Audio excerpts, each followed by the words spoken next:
भगवान और राजा के बीच में एक समझौता होता है जिसकी रूह से राजा को अपनी मन की शांति के बदले में अपनी बहुत सी जमीन गांव वालों को हमेशा हमेशा के लिए देनी होती है। पर आगे चलकर इसी राजा के वंशज गांव वालों से अपनी जमीनों को हथियाने की कोशिश करते हैं। मूवी काफी इंटरेस्टिंग है, इसलिए वीडियो के एंड तक बने रहें, पर पहले वीडियो को लाइक करके चैनल को सब्सक्राइब कर दें। मूवी की शुरुआत होती है और हम सन 1847 का सीन देखते हैं, जहां हम एक राजा को देखते हैं जिसके पास सब कुछ है, बीवी, बच्चे, दौलत और एक अच्छी प्रजा। लेकिन उसके दिल में ये सब कुछ मिल जाने के बावजूद शांति यानी कि सुकून नहीं होता। उसने इस मन की शांति के लिए काफी ज्यादा मंदिरों के चक्कर लगाए, पूजा पाठ की, लेकिन फिर भी उसे वो मन की शांति नहीं मिल रही थी। जब राजा ने इस मन की शांति के लिए एक पंडित से पूछा तो उसने कहा कि आप एक सफर पर निकल जाएं और तब तक इस सफर को जारी रखें जब तक कि आपको वो मन की शांति मिल नहीं जाती। ये बात सुनकर राजा अपना सफर शुरू कर देता है और वो बहुत सारे गांव में घूमता है, बहुत सारे धर्म गुरुओं से भी मिलता है। और इसी दौरान जब ये राजा एक जंगल से जा रहा होता है तो उसे जंगल के अंदर से एक अजीब सी आवाज सुनाई देती है। इस आवाज को सुनने के बाद राजा खुद ब खुद उस आवाज की तरफ बढ़ने लगता है। थोड़ी दूर जाने के बाद वो देखता है कि वहाँ एक पत्थर है, यानी कि आदिवासियों के भगवान। और इस भगवान को देखते ही राजा उसके सामने अपने हाथ जोड़ देता है और तब उसे ऐसा महसूस होता है जैसे कि वो अपनी माँ के गले लगाओ। उसे उस वक्त वो मन की शांति मिल जाती है जिसे कि वो ढूंढ रहा था। तभी वहाँ उस जंगल में रहने वाले लोग यानी कि आदिवासी लोग आ जाते हैं। राजा इन लोगों को देखकर कहने लगता है कि मैं एक राजा होने की हैसियत से आप सभी लोगों से ये निवेदन करता हूँ कि आप लोग मुझे अपना ये भगवान दे दीजिए। तभी वहाँ के एक आदमी के जिस्म में वो भगवान आते हैं और कहते हैं कि ठीक है, मैं तुम्हारे साथ चलूंगा, लेकिन मेरी एक शर्त है, मेरी आवाज जहाँ तक जाएगी वहाँ तक इन गाँव वालों को जमीन देनी होगी और आगे अगर किसी ने भी गलती की तो उसे सजा जरूर मिलेगी।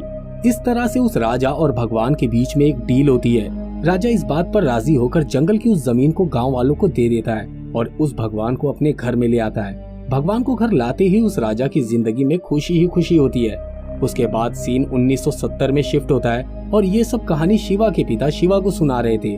और इस तरह इस गाँव में हर साल भूताकोला नाम का एक फेस्टिवल भी होता है और इस फेस्टिवल में शिवा के पिता परफॉर्म करते हैं। इसी दौरान उस राजा का एक फैमिली मेंबर इस गांव में आता है इन गांव वालों से अपनी जमीन को वापस लेने के लिए।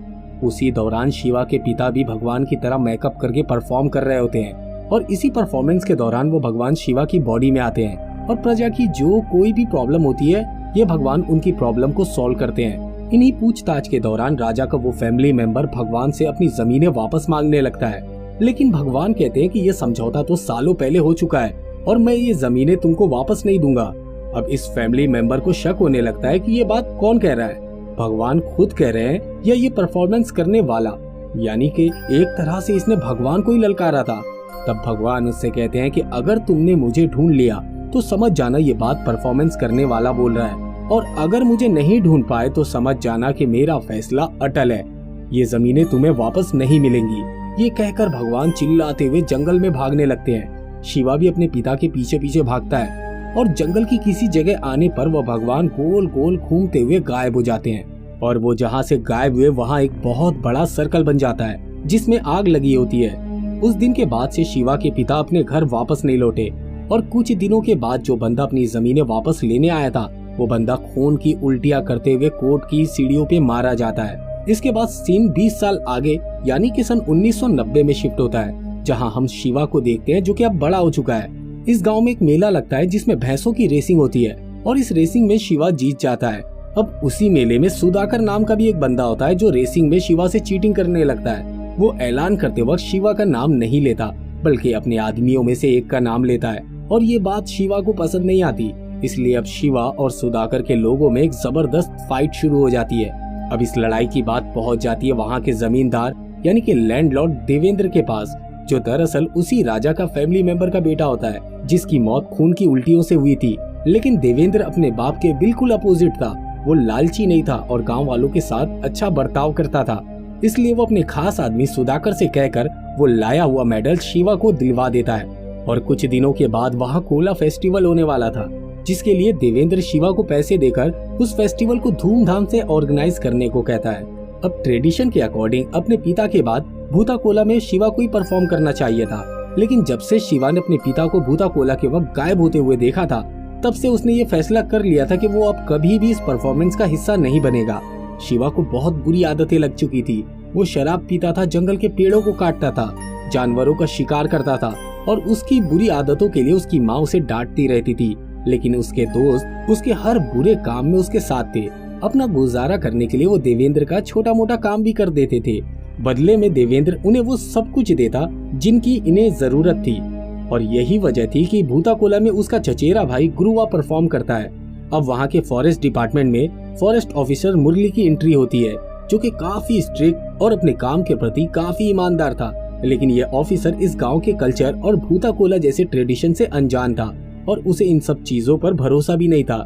फिर वो गांव के कुछ लोगों को जंगल से लकड़ियां लाते हुए देखता है। वो उन्हें ऐसा करने से मना करता है क्योंकि जंगल गवर्नमेंट की प्रॉपर्टी थी और कोई भी गवर्नमेंट की परमिशन के बगैर जंगल से लकड़ियां काटकर नहीं ले जा सकता था।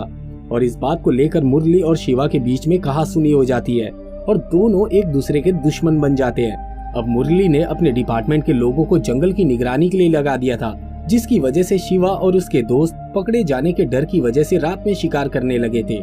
शिवा जब भी जंगली सुअर का शिकार करता तो उस रात उसे कभी डेब या धादरा नहीं बल्कि एक सुअर के सपने दिखाई देते थे। अब गांव में कोला फेस्टिवल शुरू हो चुका था। वहाँ जोर जोर से पटाखे फोड़े जा रहे थे। तब वहाँ मुरली आकर उन्हें ऐसा करने से मना करता है क्योंकि इससे जंगल के जानवरों को तकलीफ होती थी। मुरली को भले इस गांव के ट्रेडिशन से प्रॉब्लम थी, लेकिन वो जंगल और जंगल के जानवरों को शिकारियों से बचाना चाहता था।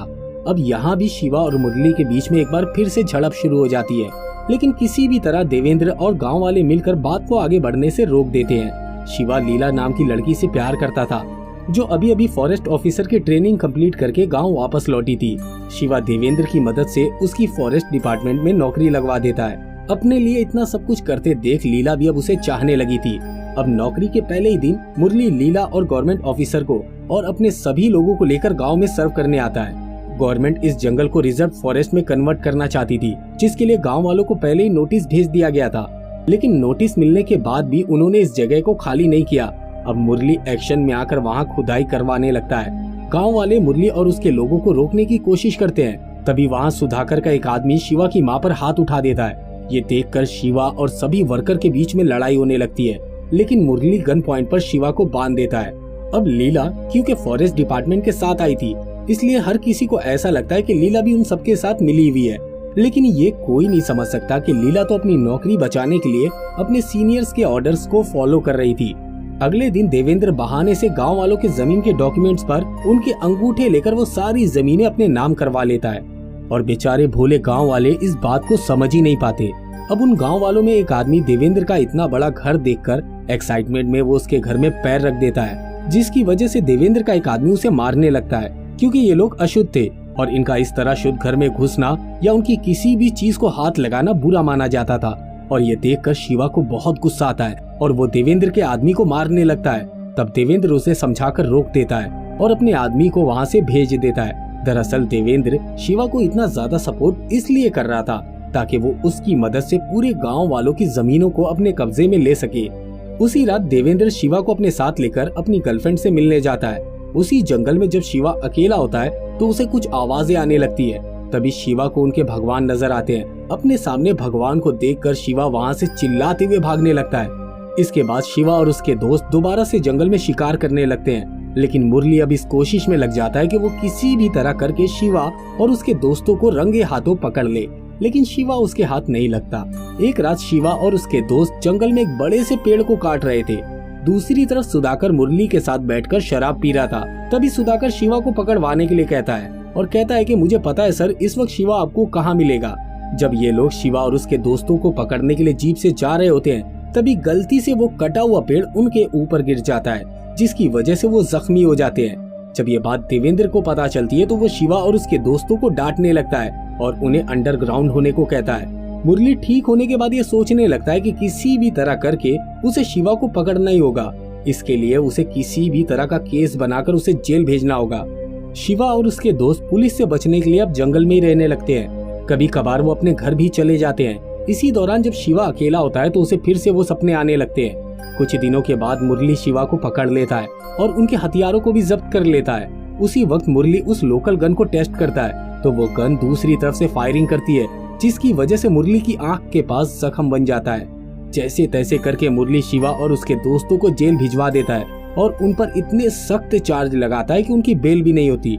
एक दिन अचानक से गुरुआ नींद से जागता है और देवेंद्र को कॉल करके कहता है कि अब उसे सब कुछ ठीक करना होगा क्योंकि भगवान ने उसे ऐसा करने को कहा है। फिर अगले दिन गुरुआ और देवेंद्र की मुलाकात होती है।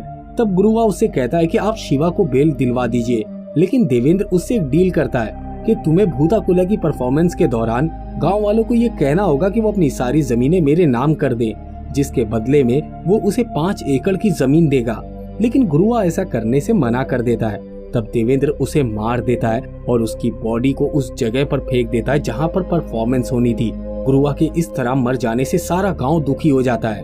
उसी रात शिवा को एक सपना आता है जिसमें वो देखता है कि उसके भगवान उसके पास आकर रो रहे हैं। दूसरे दिन ही शिवा को ये बात पता चलती है कि गुरुआ को किसी ने मार दिया है। उसी दौरान मुरली को भी ये बात पता चलती है कि देवेंद्र ने गांव वालों को धोखा देकर उनकी जमीनें अपने नाम करवा ली है। इसलिए वो गांव वालों की जमीनों को उन्हें वापस दिलवाने का फैसला करता है।